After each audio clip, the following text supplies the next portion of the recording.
frankly, as a politician, I don't want to live in a country. कहाँ settle करोगे? Italy में करोगे या स्पेन में करोगे या थाईलैंड में करो? वहाँ पे म्यांमार भी जाते रहते हैं, पूछ लो कहाँ करना है। The fight is about whether he, as a Sikh, is going to be allowed to wear his turban in India. ये सपने ज़करिया खान से लेके अब्दाली से लेके औरंगजेब से लेके गोरों से लेके कांग्रेस में सबने पाले थे। हमने इन सपनों को चकनाचूर किया है। देश की छवि खराब करने की कोशिश देशद्रोह जैसी सीमा में ही आता है। भारत को गाली मत दें, इस बार तो 99 पहुंचा दिया, अगले बार 9 पर उतार के रख देंगे।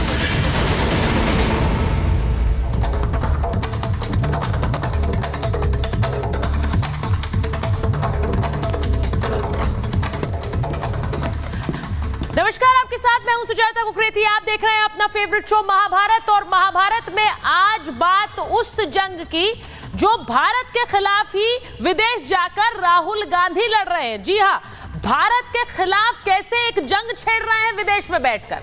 आज महाभारत में कह रहे हैं कि भारत तोड़ो बर्दाश्त नहीं करेंगे। वो नेता जो देश भर में भारत जोड़ो की बात करते हैं, विदेश जाकर भारत तोड़ो करने लगते हैं। वो कह रहे हैं सिखों को यहां कड़ा पगड़ी पहनने का अधिकार नहीं है और धर्मों को भी यही लड़ाई लड़नी पड़ती है। वो कहते हैं कि मुझे देश में रहने का मन नहीं करता है। राहुल गांधी कहते हैं कि एक नेता के रूप में इस देश में रहने में मेरी दिलचस्पी नहीं रही। वाह, देश से बाहर विदेश में इससे ज्यादा गुणगान देश का नहीं सुना है जो राहुल गांधी कर रहे हैं। आप खुद सोचिए। आज इसीलिए कह रही हूं कि ये भारत तोड़ो नहीं तो क्या है, क्योंकि राहुल गांधी ने विदेश में रहकर अमेरिका जाकर किस तरह से सिखों को लेकर बड़ी बात कही है जिससे देश में घमासान मच गया है। आज बात उसकी करती हूं, लेकिन जब आपको बताऊंगी कि उन्होंने क्या कहा तो आप भी सोचेंगे कि देश का एक बड़ा नेता, क्योंकि लीडर ऑफ ऑपोजिशन पार्टी है वो बाहर जाकर देश की ऐसी छवि बता रहे हैं। क्या कह रहे हैं आपको बताती हूं। राहुल गांधी सिखों पर किस तरह का बयान दे रहे हैं। राहुल गांधी सिखों पर झूठ बोल रहे हैं क्या? 84 भूल गए हैं क्या? सिख समुदाय पर एक विभाजनकारी बयान राहुल गांधी ने दे दिया। अमेरिका में वो कह रहे हैं कि देश में लड़ाई इस बात को लेकर है कि क्या एक सिख व्यक्ति पगड़ी पहनने की इजाजत उसे मिलेगी। वो ये कह रहे हैं कि सिख को कड़ा पहनने की इजाजत क्या दी जाएगी। इस देश में लड़ाई इस बात की चल रही है। अब आप सोचिए कि क्या एक सिख गुरुद्वारा जा सकता है? क्या इस बात की लड़ाई इस देश में है? क्योंकि राहुल तो यही कह रहे हैं अमेरिका में।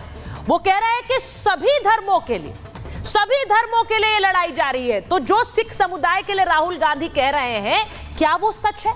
आप लोग भारत में रहते हैं, क्या भारत में आपने ये तस्वीर देखी है कि सिख समुदाय का कोई व्यक्ति कड़ा नहीं पहन सकता है, वो पगड़ी नहीं पहन सकता है, वो इसके लिए लड़ाई लड़ रहा है? क्योंकि राहुल गांधी यही बात अमेरिका में जाकर कह रहे हैं। लेकिन एक तस्वीर आपको ऐसी दिखाती हूं जो इस झूठ को एक्सपोज कर देती है।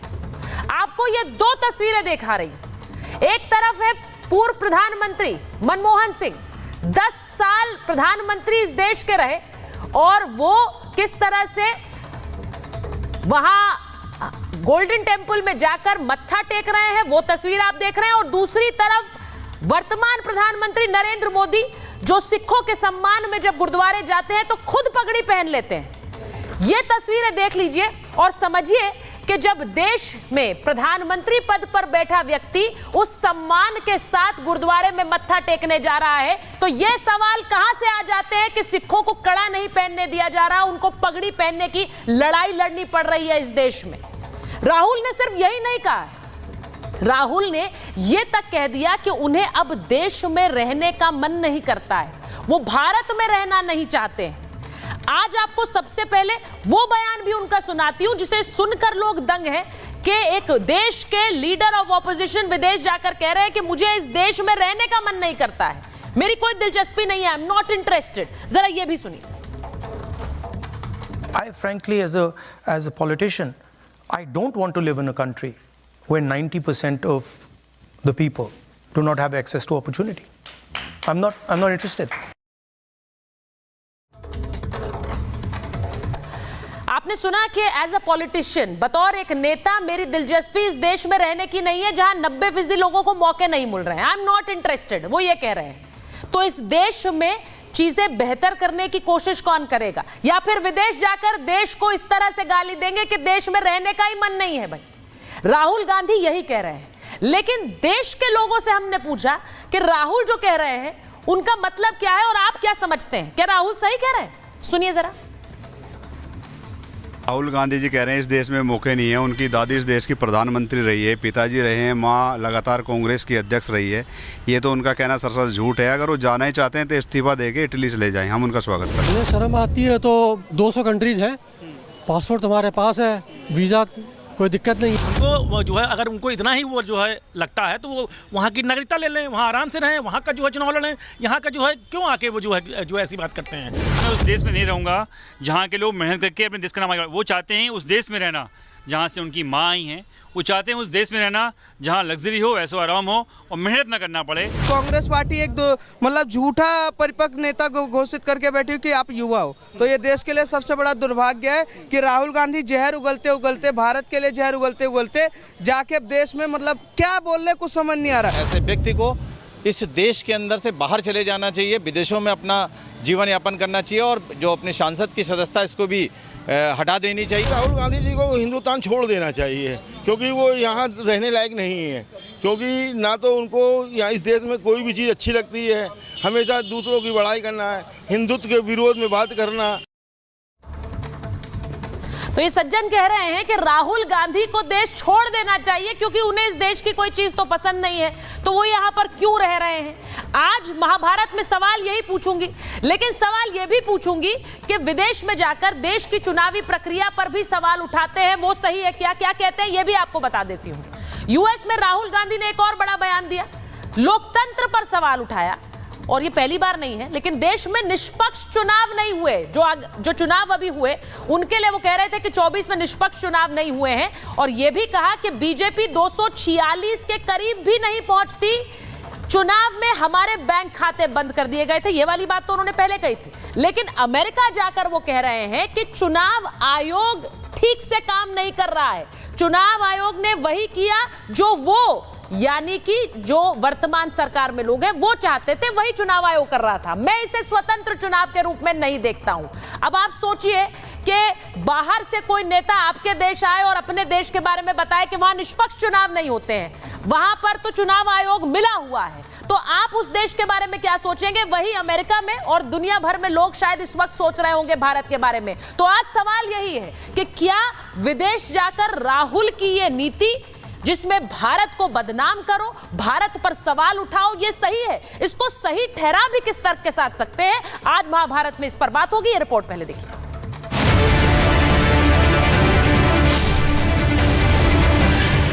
राहुल को हिंदुस्तान पसंद नहीं,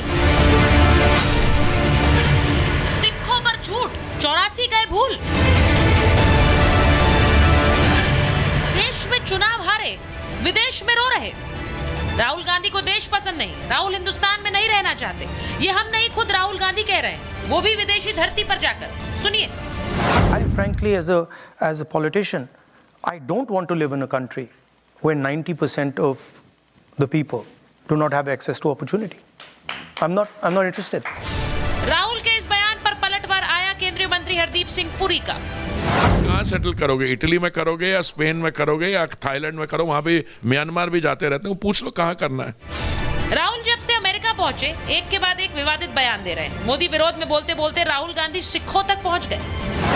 The fight is about whether he, as a Sikh, is going to be allowed to wear his turban in India,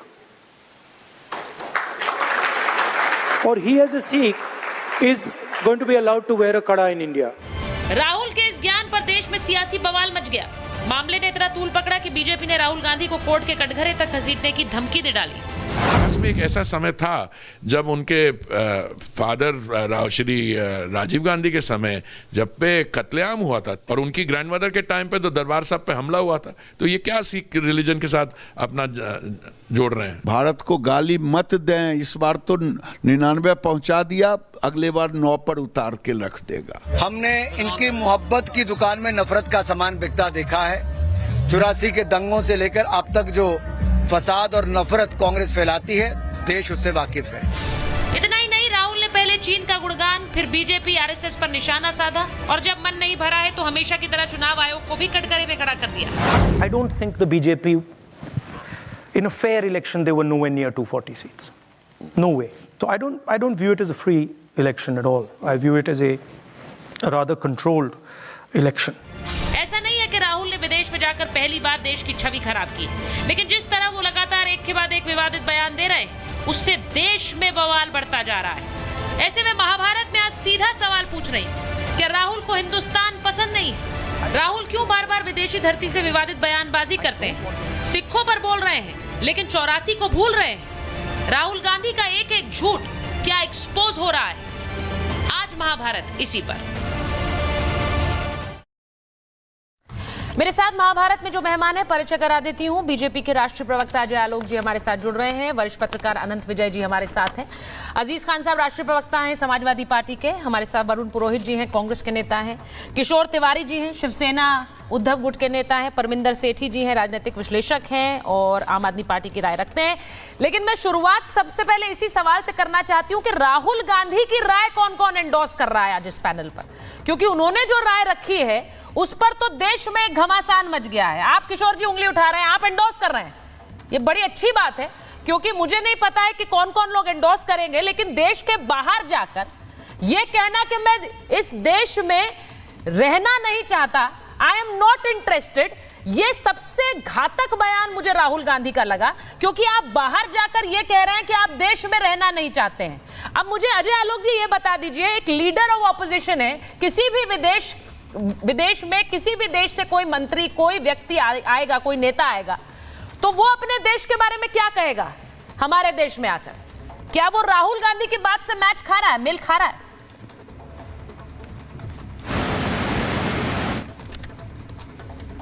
सबसे पहली बात कि राहुल गांधी एब्सोल्यूट जिसको कहते हैं ऊपर का कुछ खाना यूज़ करते नहीं हैं। अब आप कितना भी ट्यूशन लगा दीजिए विद्यार्थी को, तो विद्यार्थी रटा रटाया तो बोल देता है, लेकिन सेकंड क्वेश्चन आता है तो फिर आंसर नहीं मिलता है उसका। दूसरा, बचपन के एक गाना भी याद आता है, वो कौवा हंस की चाल चले लंगड़ा कर थोड़ा थोड़ा, गधे ने भी सोचा मैं बन जाऊंगा एक दिन घोड़ा, हमारी चाल देखो। तो राहुल गांधी की चाल तो पूरा देश देख रहा है। उन्होंने बात की रिप्रेजेंटेशन की कि मैं ऐसे देश में नहीं रहना चाहता हूं जहां 90% रिप्रेजेंटेशन लोगों की नहीं हो। How sadly and how badly is mistaken. हमारे संविधान ने ऐसी व्यवस्था की थी जिसको लेके घूमते रहते हैं कि इस देश में सबका रिप्रेजेंटेशन हो।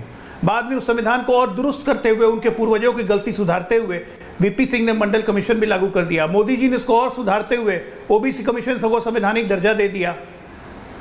एनेक्सर 1 एनेक्सर 2 का एडिशन कर दिया ताकि अति पिछड़े भी शामिल हो सके। तो नहीं है। मैं 10 सेकेंड और सोचता रहती। मैं रिप्रेजेंटेशन पे एक बस छोटा सा ज्ञान उनको, उनके सलाहकार उनको दे देते कि इस देश में वर्तमान में राष्ट्रपति कौन है? महिला, एसटी, अनुसूचित जनजाति। इसके पहले राष्ट्रपति कौन थे? अनुसूचित जाति, एससी। देश का प्रधानमंत्री कौन है? ओबीसी। बाकी सबको छोड़ दीजिए। देश का एलओपी कौन है? Leader of opposition. अल्पसंख्यक। आप तब भी कहते हैं रिप्रेजेंटेशन नहीं है। रिप्रेजेंटेशन को डिफाइन कैसे करते हैं? कहते हैं बिजनेस में नहीं है, मीडिया में नहीं है, कितने तेजी से आगे बढ़ रहे हैं, इंडिया की इकोनॉमी कैसे बढ़ रही है, उनका पर कैपिटा एक्सपेंडिचर कैसा बढ़ रहा है, कुछ ज्ञान है। लेकिन जाके अपने देश की छवि को धूमिल करना है। इलेक्शन कमीशन के बारे में कहना है कि कंट्रोल्ड इलेक्शन करवाता है। इतना ही कंट्रोल्ड इलेक्शन हुआ था तो 99 कैसे पहुंच गए भाई? हमको तो 54 से भी नीचे गिरा देना चाहिए था। कंट्रोल्ड इलेक्शन था। मैं अजय जी मुझे बोलते हैं कि अकाउंट फ्रीज कर दिया गया। सुप्रीम कोर्ट ने क्या कहा था? 3 दिन के बाद इनकम टैक्स अकाउंट खोल दिया था। झूठ बोलते हैं। मुझे ये सोचकर बहुत हैरानी हो रही है कि राहुल गांधी वहां विदेश में जाकर एक ऐसा बयान दे रहे हैं जिसमें वो सीधे सीधे कह रहे हैं कि मुझे इस देश में रहने में दिलचस्पी नहीं है। ये कोई देश का बड़ा नेता अगर कह दे, अगर ये बीजेपी का कोई नेता अजीज खान साहब कह देता, तो आप लोग अभी तक, मुझे लगता है कि सारा एक गठबंधन साथ आकर इस पर एक स्टेटमेंट जारी कर चुके होते। अब इन्हें क्या करना चाहिए, मुझे यह बताइए।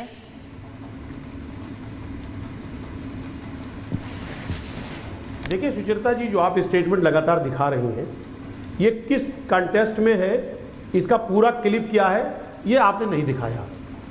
एक्चुअल क्या है, किस हालात में ये कहा गया होगा और क्या क्या इसके पीछे आगे पीछे की लाइनें क्या हैं। एक बात मैं बताऊं, जो मैंने उनका स्टेटमेंट सुना, मैंने उनका पूरा इंटरव्यू सुना, तमाम तरीके की स्पीच भी सुना उनका मैंने, और उसमें तमाम तरीके की चीज़ों पर उन्होंने चर्चा किया है, बहुत सारी चिंताएं व्यक्त की हैं जो इस देश से जुड़ी है, बड़ी बड़ी समस्याएं, उस पर भी चर्चा किया है। अब सवाल इस बात का है, जहां पर वो बैठे थे, जहां पर उन्होंने स्पीच दिया, वो कौन लोग थे, किनके बीच में चर्चा किया? वो अपने लोग थे, इंडिया के ही लोग थे, उनके बीच में उन्होंने इस बात को रखा। क्या बात रखेंगे? जाहिर सी बात है, जो समस्याएं हैं इस देश में, उसी पे तो चर्चा होगी, और किस पर चर्चा होगी? उन्होंने बहुत सारे मुद्दे रखी, बेरोजगारी पे बात रखी। आज बेरोजगारी की क्या स्थिति है आप देखिए, उसका आंकड़ा देख ले आप, क्या है आंकड़ा बेरोजगारी का। बेरोजगारी इस मुल्क में बहुत बड़े स्तर पर है, बहुत बड़े स्तर पर है। आप कहिए तो मैं डिफाइन कर दूं। अजीत भाई एक सवाल है, अलग अलग आंकड़े के मुताबिक बेरोजगारी की क्या पोजीशन है? एक सवाल है, इंडिया फोर्स के मुताबिक 2024 में इस वक्त 9.2% दर है, और 2013 में यही 5.2% था। आ रही हूँ अजय जी, आ रही हूँ। बड़े स्तर पर बढ़ा है सर। वो बात कंप्लीट कर ले, मुझे बोलने दे सर। हाँ, सीएमआई का आंकड़ा देखिए, छोटा सवाल है, उसमें भी यही बात आई है। आप पूछिए चलिए। बेरोजगारी दर 9. अजय जी पूछ लीजिए। आज 2024 की रिपोर्ट है। अजीत भाई सुनिए, बेरोजगारी बड़े स्तर पर बढ़ी है। अजीत भाई, राहुल गांधी ने कई सारे मुद्दे और डिस्कस। सवाल सुनिए हाँ। सवाल सुनिए ना। राहुल गांधी ने कहा अरे शराब एंकर हो जाएगा, आरक्षण जी का काम आप ले लेंगे, खत्म करने के संबंध में हम फैसला नहीं लेंगे, अभी समय नहीं है। अजय भाई नहीं, ये बहुत बड़ा बयान है अजय जी। अब इसके लिए भी वो कहेंगे कॉन्टेक्स्ट नहीं देखा क्या? अजीज खान साहब ने अपने शुरुआती वक्तव्य में कहा, अजीज साहब हम अभी खत्म नहीं, अजीज साहब सुन लीजिए, आज मुझे नहीं लगता कि आपके पास डिफेंस की बहुत ज्यादा अच्छी पिच होगी। आज जैसे पिच असेस की जाती है मैच से पहले कि हम जीतेंगे या हारेंगे, आज वो पिच आपके लिए डिफेंस वाली है नहीं, क्योंकि जो बयान वो दे रहे हैं उनको अगर आप डिफेंड कर रहे हैं सर, तो आपको भी बहुत कुछ सोचना पड़ेगा। आरक्षण पर इतना हल्ला किया आप लोगों ने पूरे चुनाव भर, ये कहकर कि आरक्षण खत्म कर देंगे। वो नेता वहां बैठकर कह रहे हैं, क्या कह रहे हैं आप ही बता दीजिए, क्योंकि कॉन्टेक्स्ट में फिर आप कहेंगे, वो पूरा कॉन्टेक्स्ट समझिए। सर वो जाकर कह रहे हैं कि परिस्थितियां होंगी तो आरक्षण हम खत्म करेंगे। अब इतना बड़ा बयान उन्होंने वहां दे दिया। आप सोचिए जरा। आ रही हूँ किशोर जी आ रही हूँ, लेकिन पहले एक बार वरुण जी के पास जाऊंगी। अनंत जी वेट कर रहे हैं, मैं एक बार रुक जाइए, एक मिनट आ रही हूँ। अनंत जी जरा ये बता दीजिए, जो बयान राहुल गांधी दे रहे हैं, मेरे लिए मुझे ऐसा लगता है बतौर एक भारतीय, उन्होंने बहुत सारे ऐसे बयान दिए, लेकिन यहाँ पर लोग पूछ रहे हैं, लोग कह रहे हैं कि अगर आपको देश पसंद नहीं तो विदेश चले जाइए, आप वापस ही मत आइए, अमेरिका में ही रुक जाइए। इस तरह की प्रतिक्रियाएं लोगों ने दी हैं। अब वो क्यों नहीं देंगे? क्योंकि एक व्यक्ति अमेरिका जाकर बार बार भारत के व्यवस्थाओं पर सवाल उठाता है, लेकिन ये सीधा कह देना कि मुझे तो यहाँ रहना ही नहीं है। उन्होंने आज जो सिखों को लेकर बयान दिया, मैं उस पर तो बाद में आऊंगी, लेकिन ये जो व्यवस्था जिसकी वो बात कर रहे हैं, सिखों को लेकर कह रहे हैं आप पगड़ी नहीं पहनने दी जा रही, यहाँ पर कड़ा नहीं पहनने दिया जा रहा, इस बात की लड़ाई, ये भारत की क्या तस्वीर प्रेजेंट कर रहा है आनंद जी? मुझे लगता है सुचरिता जी कि ये 2-3 बहुत खतरनाक बयान राहुल गांधी ने दिए हैं,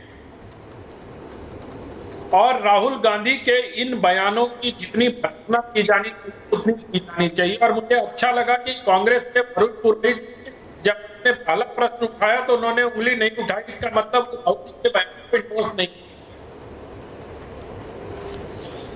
इन्होंने जो कहा, मैं कड़ा तो मैं भी आपको दिखा रहा हूं, ये कड़ा पहनता हूं मैं, और कड़ा तो हिंदू भी पहनते हैं, और मैं बिहार का रहने वाला हूं। गुरु गोविंद सिंह ने हमारे धरती केस कंका कक्षा 5 सिख धर्म को ऐसे निशान दिए थे, और कोई माई का निशान को अलग नहीं कर सकता। लेकिन इसके पीछे छुपी राजनीति को और मंशा को हमें समझना होगा। पहले इस देश के मुसलमानों को डराया गया भाजपा और नरेंद्र मोदी करके, और अब सिखों को डराने का ये उपक्रम शुरू किया है। इसकी जनता इसको सफल नहीं होने देती है। बहुत ही खतरनाक। किसी संवैधानिक संस्थाओं पर तो राहुल गांधी प्रश्न उठाते ही रहते हैं, उसमें उनको महारत हासिल हो गई है, कभी सारी अकादमियों को, कभी यूनिवर्सिटीज को, कभी चुनाव आयोग को, कभी संसद को, जिसको होता है लोकसभा के अध्यक्ष को वो टिप्पणियां करते रहते हैं। लेकिन जिस प्रकार के आज उन्होंने रिप्रेजेंटेशन की बात कही, कहा 90% लोगों को रिप्रेजेंटेशन नहीं मिलता है, उत्साह में ऐसी गलती नेता विपक्ष से कम नहीं है। और अभी अभी जगदीश टाइटलर पर केस खुला, उनके कन्विक्शन का रास्ता साफ हुआ है। सरदारों को किसने क्या किया है ये सिख समुदाय पूरी अच्छे तरीके से जानती है, इसलिए बांटने की जो रणनीति है उसको कभी सफल नहीं होगी। सिखों की को लेकर एक जो सद्भाव का वातावरण था उसको जो बांटने का प्रयास होता है, ये बहुत ही मतलब एक बार फिर से आग में झोंकने का प्रयास जैसा है। आनंद जी, ये तस्वीरें दिखा रही हूं इस वक्त जब आपसे बात कर रही हूं, क्योंकि देश के प्रधानमंत्री जो कि खुद गुरुद्वारे जाते हैं और वहां पर वो उस समय सिख समुदाय के सम्मान में वो खुद भी पगड़ी पहनते हैं। मनमोहन सिंह तो देश के प्रधानमंत्री 10 साल रहे हैं, हमने वो देखा है। और इन तस्वीरों के बाद वो कहेंगे कि कोई पगड़ी नहीं पहन पाता है, कड़ा नहीं पहन पाता है, ये अपने आप में हैरान है। जरा परमिंदर जी इस पर रिएक्ट कर दीजिए। आपको कोई रोक रहा है या पगड़ी पहनने से, कड़ा पहनने से? उन्होंने कहा सभी धर्मों के साथ ये हो रहा है। जरा जल्दी से बताइए, आपको कोई रोक रहा है क्या यहाँ पर? लेकिन राहुल गांधी ने जब वहां बोला 20 मिनट बोला और किस कॉन्टेस्ट के अंदर बोला और वहां पे किसी ने उनसे प्रश्न करा, बहाना लगता है। किस कॉन्टेक्स्ट में बोला? पूरा बयान है हमारे सामने परमिंदर जी। कम से कम किसी धर्म को मत घसीटिए, अपने राजनीतिक फायदों के लिए सिख धर्म का इस्तेमाल मत कीजिए और आप इश्यूज की बात करिए जो देश के अंदर इश्यूज हैं, उन इश्यूज को रेज करने के लिए। देखिए एक सेकंड परमिंदर जी, जब जिस तरह का उन्होंने बयान दिया है, उन्होंने जो बयान दिया वो मेरे सामने है। अब उस बयान में उन्होंने ऐसी कोई बात मुझे नहीं लगता कही है जो आउट ऑफ कॉन्टेक्स्ट ली जा सकती है। उसमें कॉन्टेक्स्ट ही है सिर्फ। मेरे को बात पूरी करने दीजिए ना। मैंने उस बात का पहले ही खंडन कर दिया कि इस तरह की कोई परिस्थिति यहाँ पे नहीं है, सिखों के साथ ऐसी कोई परिस्थिति नहीं है। और मैंने ये भी कहा है कि किसी धर्म विशेष को इस तरह की घटिया राजनीति में घसीटने का प्रयास ना किया जाए। आप इश्यूज की बात कीजिए, ये माइनॉरिटी का देश है, विभिन्नताओं का देश है, इसके अंदर सभी लोगों का ख्याल रखना देश की सरकार का काम है। और अगर यहाँ पे अगर सिखों के खिलाफ कई साजिशें होती हैं, जिस प्रकार किसान आंदोलन में सिखों को खालिस्तान बोली गया, आतंकवादी बोला गया, अभी इमरजेंसी फिल्म के अंदर सिखों की छवि को खराब करने का प्रयास करा गया, पंजाब को छवि को खराब करने का प्रयास करा गया, उसके अंदर जो राजनीतिक, देखिए आप मेरी बात को पूरा होने दीजिए ना। अगर वो कह रहे हैं इमरजेंसी रिलीज नहीं हुई, आपने कहां से देख ली? और सरकारें कहां से देख ली आपने? जी उन्होंने कहा रिलीज नहीं हुई, आपने पहले ही देख ली, वो ये कह रहे हैं। चलिए मैं एक बार वापस आ रही हूँ, जरा बड़ी खबर बता दूं, क्योंकि बीजेपी ने एक प्रेस कॉन्फ्रेंस की है अभी पढ़ के आए हैं। अरे इतना बवाल है पूरे देश के अंदर, आप कह रहे फिल्म देख, बवाल है पूरे देश में, अंदर इतना बवाल है, पूरे देश में बवाल है, वो कह रहे हैं। मैं एक बार जरा सुनिए, मैं बड़ी खबर बता दूं। राहुल गांधी पर बीजेपी नेता रविशंकर प्रसाद ने हमला बोला है। राहुल गांधी आज संविधान लेकर घूमते थे, सरकार बनने पर आरक्षण खत्म करने की बात कह रहे हैं। ये कह रहे हैं रविशंकर प्रसाद, वो कह रहे हैं साफ हो गया कि संविधान को लेकर घूमना राहुल का छलावा था। कांग्रेस हमेशा से आरक्षण विरोधी रही है। अब ये वो क्यों कह रहे हैं? क्योंकि अमेरिका में एक कार्यक्रम में उनसे पूछा गया कि वो आरक्षण को लेकर, रिजर्वेशन को लेकर क्या सोचते हैं, तो राहुल गांधी ने कहा कि जब परिस्थिति होगी तो हम आरक्षण हटाने पर विचार करेंगे। अब यही बात आरक्षण को लेकर न जाने कितनी बातें यहां पर चुनाव के दौरान कही गई। वरुण जी, कितनी बार पूरा जो चुनाव था वो ऐसा लगा कि संविधान और आरक्षण खत्म हो जाएगा वाली टोन पर था, ये सब जानते हैं। लेकिन खत्म करने की बात कौन कर रहा है? राहुल गांधी, वो भी अमेरिका जाकर। सुचारिता जी, भारतीय राजनीति की जो महाभारत है उसके पिछले 10 साल से राहुल गांधी ही केंद्र बिंदु है। आप देखिए कितने नेता आपने गिना दिए भारतीय जनता पार्टी के, रविशंकर प्रसाद, गिरिराज जी, पता नहीं कौन कौन है, सारे राहुल गांधी का नाम जपने लग गए। 10 साल से जपे जा रहे हैं। उसको एलओपी तो बना ही दिया, मेरे को लगता है प्रधानमंत्री बना के ही मानेंगे। जिन्होंने जिस कॉन्टेक्स्ट में इंटरेक्शन प्रोग्राम्स थे उनके अमेरिका में, उसमें जैसे रिजर्वेशन भारत में कैसे खत्म होगा, चलेगा, तो उन्होंने कहा जब तक एक लेवल पे नहीं आ जाएगा समाज, सामाजिक न्याय की पूर्ति नहीं हो जाएगी, डिस्पैरिटी खत्म नहीं हो जाएगी, उस स्थिति में सोचा जाएगा कि भाई उसको खत्म किया जाए नहीं किया जाए। उसको इंटरप्रेट गलत तरीके से किया जा रहा है। अभी चाइना की बात कर रहे हैं, भाई चाइना से सबसे ज्यादा व्यापारिक इम्बैलेंस में तो कई बार कह चुका है, ये बीजेपी वाले कर रहे हैं। आज जयशंकर प्रसाद ने जर्मनी में यही कहा है चाइना से व्यापार बंद नहीं कर सकते, तो क्या वो भी तारीफ कर रहे हैं? वो भी उसी कटघरे में हो गए। दूसरा आपने कहा विदेशी धरती पर राहुल गांधी ऐसे बोल रहे हैं, तो मोदी जी तो कितनी बार कोरिया में कहाँ का शर्म की बात कर चुके, भारत में पैदा कोरिया में कहाँ का शर्म की बात कर चुके, भारत में पैदा होने से शर्म आती थी, और जर्मनी में जाके बेटी दामाद के भाषण देते थे, आपने सुना होगा। तो क्या अगर सदन का नेता अगर जाकर के बाहर विदेशों में बोल सकता है किसी परिवार के लिए, भारत के लिए, तो राहुल गांधी को कटघरे में आप कैसे खड़ा कर सकते हो? ये अभी मैं आपको कह रहा हूं, मैंने अभी जो शुरुआत में कहा है, भारतीय जनता पार्टी मोदी जी ने कब कहा कि मुझे भारत में रहने का मन नहीं करता है, ये बता दीजिए। और अगर कहा है तो जरा अजय आलोक जी को कटघरे में ले लीजिए, बैठे हुए हैं यहाँ पर। पहले नहीं कहा क्या कोरिया में जाकर के? बताइए आप। ये बोला उन्होंने कि मैं भारत में रहना नहीं चाहता हूँ। ये नहीं, भारत में पैदा होने में शर्म आती थी, शब्द नहीं बोले अजय आलोक जी। शब्द उनके चालू करा लीजिए उनकी। अजय आलोक क्या जवाब देंगे इस बात पे? कहा है उन्होंने? अच्छा, क्योंकि तरुण जी वरुण जी, हाँ सुनिए तरुण जी सुनिए। चाइना से व्यापार घाटा बढ़ना और चाइना से चंदा लेना, दोनों में बहुत अंतर है। राजीव गांधी फाउंडेशन में से चाइना से चंदा लेना बहुत बड़ी बात होती है। दूसरी बात, कांग्रेस पार्टी का communist party of China, 1 minute, communist party of China से 1 करोड़ चेक में, 1 करोड़ चेक में, स्कैनर में। आप सुनिए, बीच में मत बोलिए। दूसरा बात, विश्व की अकेली घटना है जब चाइना की कम्युनिस्ट पार्टी से कांग्रेस पार्टी ऑफ इंडिया का समझौता हुआ था। आज उसी के कारण चाइना में सॉफ्ट है क्या कि चाइना से मैन्युफैक्चरिंग उठ के इंडिया में आ रही है, तो वहां पे बयान दे रहे हैं कि चाइना में बेरोजगारी नहीं है क्योंकि वहां पे मैन्युफैक्चरिंग बहुत ज्यादा है। तीसरी बात, एक क्रोनोलॉजी है, सुचरिता जी, एक क्रोनोलॉजी है। 2019 के बाद ये आदमी जब जाता है बाहर, जब आदमी ये बाहर जाता है, देश में अस्थिरता फैलाने की कोशिश होती है, देश में आतंकवादी हमला होता है। 2019 में जब राहुल गांधी कोरिया गए, यहां पे सीएए का आंदोलन शुरू हुआ। 2024 में रामेश्वरम कैफे अटैक, ये आदमी कैम्ब्रिज में बैठ के भाषण दे रहे थे। और कल परसों में यहां पे 25 रेलवे टेरर एक्सीडेंट प्लान किया गया था, जो कि विफल हुआ। आज हो जाता तो आज ये बैठ के वहां पे ज्ञान वाचन कर रहे थे। देश में आतंकी घटना पे भी हेडलाइन मैनेजमेंट करने के लिए आते हैं। अजय जी, ये तो बहुत सीरियस एलिगेशन लगा रहे हैं आप, बहुत सीरियस। झूठा नैरेटिव। मैं तो क्रोनोलॉजी बता रहा हूं, आप निकाल के देख लीजिए, आप रिसर्च कर लीजिए। मैं क्रोनोलॉजी बता रहा हूं। हेडलाइन मैनेजमेंट के लिए किसी भी स्तर तक गिर सकते हैं ये लोग, किसी भी स्तर तक। सत्ता चाहिए किसी भी कीमत पे। ये बात हमें भी कई बार लगती है कि जिस तरह का बयान वो देते हैं। 5 दिन छोड़ के कैम्ब्रिज गए क्यों? अजय जी, मैं सिर्फ ये पूछना चाह रही हूँ, ऑपरेशन ने साफ बता भी दिया कि वो कैम्ब्रिज इंडिया में पैसे देके मैनेजमेंट किया गया कार्यक्रम था। अभी थोड़ी देर पहले ये सवाल उठा इस डिबेट के दौरान के कौन से लोग हैं, किन के बीच वो बैठे हैं, ये कौन से कार्यक्रम में वो जाते हैं, तो जाहिर है राहुल जी को पता होगा, राहुल गांधी को पता होगा वो कौन से कार्यक्रम में जा रहे हैं। ये इस तरह के सवाल, अब वो एक तरह से उन सवालों के जवाब देते हैं, उन सवालों में खुद फंस जाते हैं, या फिर वो पहले से तैयारी करके जाते हैं कि इस तरह का एक एजेंडा इससे सेट होगा। किशोर तिवारी जी, एक बार आपके पास आ रही हूँ।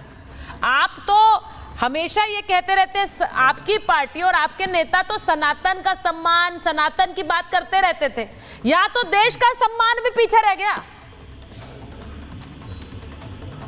नहीं, मैं अजय आलोक ने जितने आरोप लगाए हैं, मैं मानता हूं कि भारत सरकार उस पर इंक्वायरी करे और लेके आए। मोदी जी ने जो कुछ कहा है कि आरएसएस के बारे में ऐसा रोका नहीं सकता, यहाँ की संस्कृति ये सनातन है, यहाँ संप्रदाय जो है वो संप्रदाय पद्धति अलग अलग करते हैं, लेकिन उन्होंने जो प्रजातांत्रिक संस्थाएं हैं उसके बारे में आए वो सत्य है।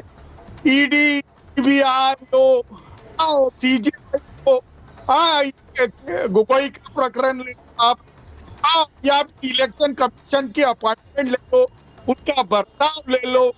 मोदी जी ने प्रजातंत्र में बहुत ज्यादा चढ़ लाए है, और इतना क्या कि भ्रष्टाचार की परिसीमा कर दी है। मैं ऑडियो ठीक कराऊंगी, उसके बाद वापस आऊंगी। ऑडियो आपका ढंग से आ नहीं पा रहा है, लेकिन जो बात अभी रविशंकर प्रसाद ने प्रेस कॉन्फ्रेंस के दौरान कही है वो बहुत इंपॉर्टेंट है। बोलिए बोलिए अजय जी, बोलिए। इनको एक बात, किशोर तिवारी जी को एक बात बता दीजिएगा, राहुल गांधी जी ने भाषण दिया है, प्लेट में खाना सजा के नहीं दिया है, जिसमें लड्डू भी है, पेड़े भी हैं, मिठाई भी है, करेला भी है। तो लड्डू तो खा रहे हैं, करेला छोड़ दे रहे हैं। सेलेक्टिव नहीं होना चाहिए। जो भाषण है वो देश विरोधी है या नहीं, वो बताएं सीधे। देश का अपमान करने वाला भाषण है या देश का सम्मान बढ़ाने वाला है? क्या है ये? लीडर ऑफ ऑपोजिशन को शोभा देता है क्या? क्या उद्धव ठाकरे जो लीडर ऑफ ऑपोजिशन है महाराष्ट्र के बाहर जाके महाराष्ट्र की बुराई करेंगे? Exactly, that's the point. जो बात अजय जी ने कही है, जरा उद्धव ठाकरे ये बता दीजिए, सीधा सवाल का जवाब दे दीजिए। किशोर जी वो कह रहे हैं कि उद्धव ठाकरे क्या महाराष्ट्र से बाहर जाकर महाराष्ट्र का अपमान करेंगे? बोलेंगे महाराष्ट्र रहने लायक नहीं है, मैं वहां रहूंगा नहीं?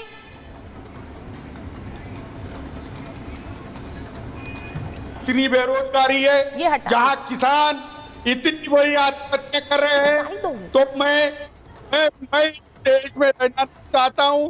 सारे संसाधन, सारी संपत्ति ये केवल 2% लोगों के पास है। ये तो 2 लोगों के पास है, एक अडानी, एक अंबानी। अरे क्या आपने भूखा मरना? अरे ये देश मोदी अंबानी की शादी में क्या करने गए थे उद्धव ठाकरे? अंबानी की बेटी की शादी में क्या करने गए थे उद्धव ठाकरे? और भी फ्रांस में, मोदी जी फ्रांस में अंबानी की बेटी की शादी में क्या करने गए थे? मैं सिर्फ ये कहना चाह रही हूँ किशोर जी, आपका ऑडियो ठीक नहीं है, मैं उसको दुरुस्त करा लूं क्योंकि ऐसे बात समझ नहीं आएगी। लेकिन इंपॉर्टेंट बात यह है कि जिस बात पर अभी रविशंकर प्रसाद ने प्रेस कॉन्फ्रेंस की है, मायावती ने भी उसी पर हमला किया है। अब मायावती जी क्या कह रही हैं, क्योंकि जब राहुल गांधी का बयान आया, जरा चलाइए राहुल गांधी का जो बयान आया और अमेरिका से आया, उस पर मायावती ने यहां पर हमला बोला है। और वो सीधे कह रही है कि राहुल गांधी जो हैं वो आरक्षण विरोधी हैं। राहुल के नाटक से आप सतर्क रहिए, आरक्षण खात्मे का कांग्रेसी षड्यंत्र है ये। वो ये भी कह रही हैं कि आरक्षण और संविधान बचाने का सिर्फ नाटक करते हैं ये, कांग्रेस की आरक्षण विरोधी सोच है। मैं फिर बता रही हूं आपको, ये इसलिए कह रही है क्योंकि राहुल गांधी ने अमेरिका में एक बयान दिया है और आरक्षण के बारे में उनसे सवाल पूछा गया था। कॉन्टेक्स्ट की बात नहीं है अजीज खान साहब, कॉन्टेक्स्ट यही था। सवाल उनसे पूछा गया कि आप इस आरक्षण व्यवस्था के बारे में क्या सोचते हैं, और उन्होंने उसका सीधा जवाब दिया कि जब परिस्थितियां होंगी तो हम इस आरक्षण को हटाने के बारे में विचार करेंगे। अगर ये बयान अजीज खान साहब, अनंत विजय जी, अजय आलोक जी, अगर ऐसा कोई बयान बीजेपी का शीर्ष नेता दे देता, अनंत विजय जी, अगर बीजेपी का कोई शीर्ष नेता दे देता तो आज क्या परिस्थितियां होती इस देश में? तो अभी अचानक से पूरे देश में संविधान के प्रतियों की बिक्री बढ़ गई, और आपके पैनल में जितने INDI गठबंधन के लोग बैठे सब वो लाल किताब हिला रहे होते। भारतीय जनता पार्टी के नेता ने संविधान को भी खत्म कर दिया और आरक्षण को भी खत्म करने जा रहे हैं। देखिए, ये राहुल गांधी ने आरक्षण पर बोला है, ये उनकी पार्टी की और उनके परिवार की विरासत रही है। राजीव गांधी जी ने भी आरक्षण के खिलाफ बोला था, आरक्षण वालों को बुद्धू या जाने कोई ऐसा शब्द उपयोग किया था, उसने उसके पहले भी एक बहस हो चुकी है आरक्षण को लेकर। तो आरक्षण को लेकर भारतीय जनता पार्टी पर कितने आरोप ये लोग लगाते हैं या भारतीय जनता सहयोग लगाते हैं, खुद का दामन उतना साफ है या नहीं है, इनको आत्मसात करने की आवश्यकता है। क्योंकि जहां भी इनको मौका मिलता है, जहां भी इनको अवसर मिलता है, ये आरक्षण के विरुद्ध में बात करते हैं।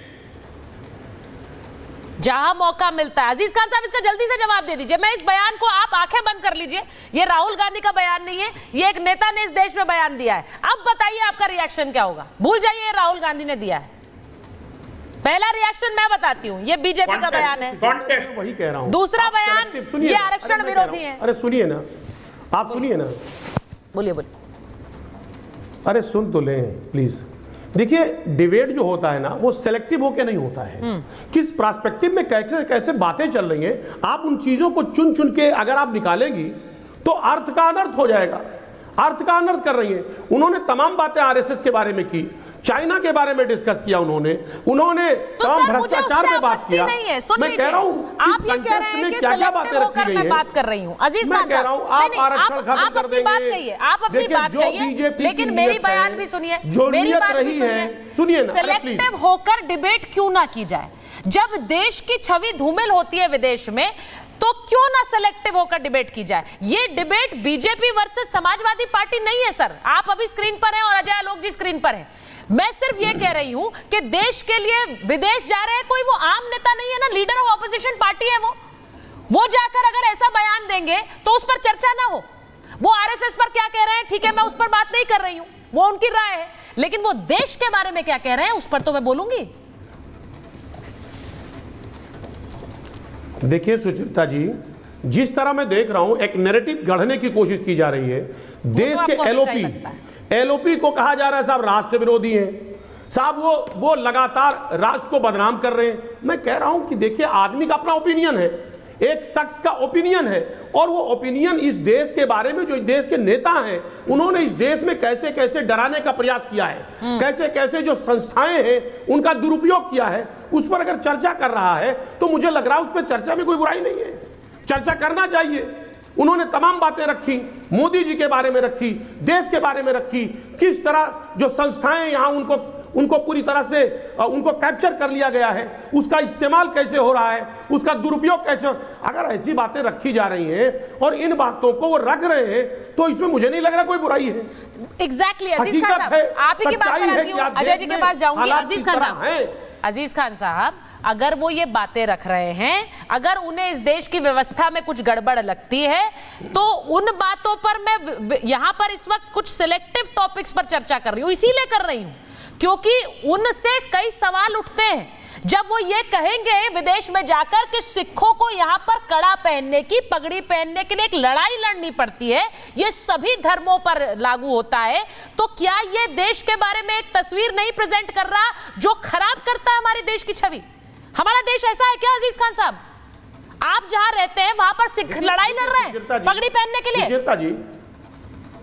बता दीजिए, पहले आप बताइए मुझे, 5 सिख बताइए जो लड़ाई लड़ रहा है, पगड़ी नहीं पहन पा रहा है इस देश में। आप इधर सुनिए ना, मैं अरे सुनिए ना, अरे एक बात सुन लीजिए। आप कह रहे विदेश में जाके बोलते हैं, आज आप देख रहे हैं कि किस तरह सोशल मीडिया से लेके तमाम मीडिया किस तरह एक्टिव है, वो विदेश में बोला जाए या वो देश में बोला जाए, चीजें निकल के आती, पूरी दुनिया में चीजें फैलती हैं, वो विदेश में अरे तो ये यहाँ ये सत्य कैसे है अजीज खान साहब? द डिबेट इज दिस, ये सत्य है क्या? ये सत्य है? प्रचार में जाते हैं किस तरह का भाषा इस्तेमाल करते हैं? अजीज खान साहब, मैंने आपसे कहा 5 बता दीजिए, आप, मैं तो नहीं जानती हूँ 5 सिख ऐसे हैं जो पगड़ी पहनने के लिए लड़ाई लड़ रहे हैं, आप बता दीजिए, और मैं बोलूंगी कि राहुल गांधी ने बिल्कुल सही कहा। 5 सिख बता दीजिए। आप क्या बात कर रहे हैं आप? अजय आलोक जी ये कह रहे हैं सोशल मीडिया का जमाना, चीजें तो वैसे ही चली जाती है, अगर वो यहां भी बोलते हैं, बोल क्या रहे हैं उस पर डिबेट है। अजय जी, सबसे पहले तो अजीज भाई अजीज भाई को सबसे पहले ये बताना चाहूँगा, डिबेट हम लोग कर रहे हैं अजीज भाई, राहुल गांधी वहाँ डिबेट नहीं कर रहे थे, वो सवालों के जवाब दे रहे थे, और चूंकि ये स्पॉन्सर्ड प्रोग्राम था तो सवाल भी प्रीफिक्स थे और आंसर भी सोचा हुआ था। सिखों का कंटेक्स्ट तब आता है जब वो बीच भीड़ में से एक लड़के को उठाते हैं, कहते हैं तुम्हारा नाम क्या है, लड़का कहता है हरविंदर सिंह, तब उस पे कहते हैं कि देश में ऐसी परिस्थिति हो गई है कि हरविंदर सिंह कैनॉट वियर कड़ा, ही कैनॉट वियर टर्बन, ना वो कड़े पहन सकता है ना टर्बन पहन सकता है। मैं पटना से हूं, ऐसा कहीं होता है क्या? सिखों को कड़ा टर्बन पहनने से रोक लेंगे? ऐसा सिचुएशन सिर्फ एक बार आया था 1984 के बाद, जब 1984 से लेके 90 तक सिख परिवार डरता था अपने बच्चे को पगड़ी करवाने में। माएँ पगड़ी केश कटवा लेती थी, लोग अपनी आइडेंटिटी छिपाते थे। ये देश में एक ही बार हुआ है 84 में, और वो व्यक्ति सिख पे ध्यान दे रहा है। और तीसरी बात मैं यहाँ पे सबको कहूँगा, देश में प्रधानमंत्री या सरकार की पॉलिसी क्रिटिसाइज करना आपका हक है, आप विपक्ष में हैं, लेकिन जब आप देश विदेश में जाते हैं, वो भी लीडर ऑफ ऑपोजिशन की हैसियत से, जरा मैं बात कर लूं थोड़ी, बोल रहे हैं वो देश का प्रधानमंत्री, थोड़ा मैं ऐड कर लेता हूं, देश का प्रधानमंत्री का अपमान करना मतलब देश का अपमान होता है, इतना याद होना चाहिए। अगर इसके लिए माफी मांगे, निर्लज है, जा रहे हैं, कोई माफी नहीं मांगेंगे, लेकिन उनको डिफेंड मत कर लूं। मैं ऐड कर लेता हूँ। किशोर जी बोलना चाह रहे थे, किशोर जी बोलिए। हाँ मैं ऐड कर रहा हूँ जरा।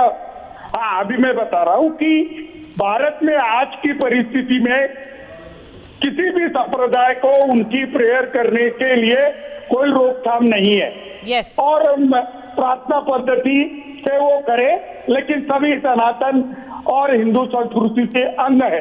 लेकिन भारत में जो परिस्थितियां हैं, किसान की, बेरोजगारी की और ग्रामीण अर्थव्यवस्था की, उस पर अगर विपक्ष का नेता बोले और वो सत्य बोले तो अजय आलोक इसमें लेके बोला कहाँ है किशोर जी? किशोर जी बोला कहाँ उसपे? किशोर जी उसपे बोला ही नहीं ना, उसपे बोला ही नहीं। किसानों के बारे में बोला ना, किसानों बोला के ही बारे नहीं में बोला। वो तो इंडिया का ए वाला फुल फॉर्म भी भूल गए। अरे एक बात बोलूं, उन्होंने क्या बोला रखा था? एसोसिएशन, उन्होंने कह दिया अलायंस। एक बात अजय एक बात सुन लो कि क्या बाबा साहब आम्बेडकर ने नहीं कहा था कि अगर SC ST OBC up to the mark आ जाएंगे तो आरक्षण हम विड्रॉ करेंगे? उन्होंने तो लेजिस्लेटिव आरक्षण के लिए क्या नरेंद्र मोदी जी ने ये नहीं कहा था? चला रहे। क्या नरेंद्र मोदी जी ने ये नहीं कहा था कि अब बाबा साहब भी आ जाएंगे तो आरक्षण नहीं हटा सकते? और ये गलत बात की ना मोदी जी तो बायोलॉजिकल। क्या नरेंद्र मोदी ने ये नहीं कहा था? बारे में मैं क्या बोलूंगा? अरे वो बायोलॉजिकल नहीं है। हाँ एक मिनट नहीं बोल ये पक्का, ये राहुल गांधी आपके लिए पक्का बायोलॉजिकल है? प्रभु के बारे में नहीं बोल सकता मैं। एकदम माइनॉरिटी वाले बायोलॉजिकल है। नहीं, अब ये बड़ी ये स्पष्ट बात हो गई है। एक बार आनंद जी बोलना चाह रहे हैं। आनंद जी बारे में नहीं बोल आनंद जी सीधी देखिए सीधी बात ये है कि जो हल्ला मच गया, अभी जो हल्ला मचा है, अभी इन्होंने बता दिया। और मुझे लगता है अजय जी ने सही कहा, जब प्रधानमंत्री का ये बयान आ गया था, चुनाव के बीच में आया था वो बयान, उसके बाद के अगर बाबा साहब भी आ जाए तो आरक्षण नहीं हट सकता। वहां तो राहुल गांधी कह रहे हैं कि परिस्थिति होगी तो हम हटा देंगे। इससे बड़ा कुछ नहीं हो सकता है, इससे बड़ा कुछ नहीं हो सकता है। आरक्षण से समानता नहीं आती है, आरक्षण से समानता नहीं आती है। तो हटा दे, तो हटा दे, ये देखिए, तो हटा दे, ये देखिए, हटा दे। फिर क्या? ये देखिए, खुलकर बोल दीजिए, फिर हटा दे। एक और बयान आया, आरक्षण से समानता नहीं आ सकती। आरक्षण से समानता नहीं आती है, बयान आ गया। अरे समानता आएगी, उठा देंगे। अरे मैं बता रहा हूँ 2075 तक हम उठा देंगे। आज तुम्हारे को पहले हटा देंगे भाई, वो तो कह रहे हैं हटा देंगे। मेरे पास समय नहीं है। आनंद जी हाँ, शिवसेना आरक्षण मिटा देगी। ये बहुत बड़ा बयान है। अब ऐसा लग रहा है राहुल गांधी ने वहां से प्रेरणा दी है, यहाँ पर अब बयान बदल रहे हैं, बयान बदल रहे हैं यहाँ पर। Anand ji last word. मैं सिर्फ इतना कहना चाह रहा हूँ, किशोर जी RSS के बारे में भी उल्टा पुल्टा बोला है राहुल गांधी ने, उस पर बोल दीजिए। आप तो पुराने स्वयं सेवक हैं। अरे वो गलत बोला, उनको समझा देंगे। अनंत विजय हमने सावरकर के बारे में समझाया, RSS वाले के बारे में समझाया। सर क्या क्या समझाएंगे? अभी तो जो परिस्थिति है उसमें, अभी जो परिस्थिति है उसमें आपका रंग उन पर कम चढ़ रहा है, उनका रंग आप पर ज्यादा चढ़ रहा है। क्या क्या समझाएंगे? सोचिए जरा इसके बारे में। मेरे पास महाभारत में इतना ही समय था। बहुत बहुत धन्यवाद आप सबका।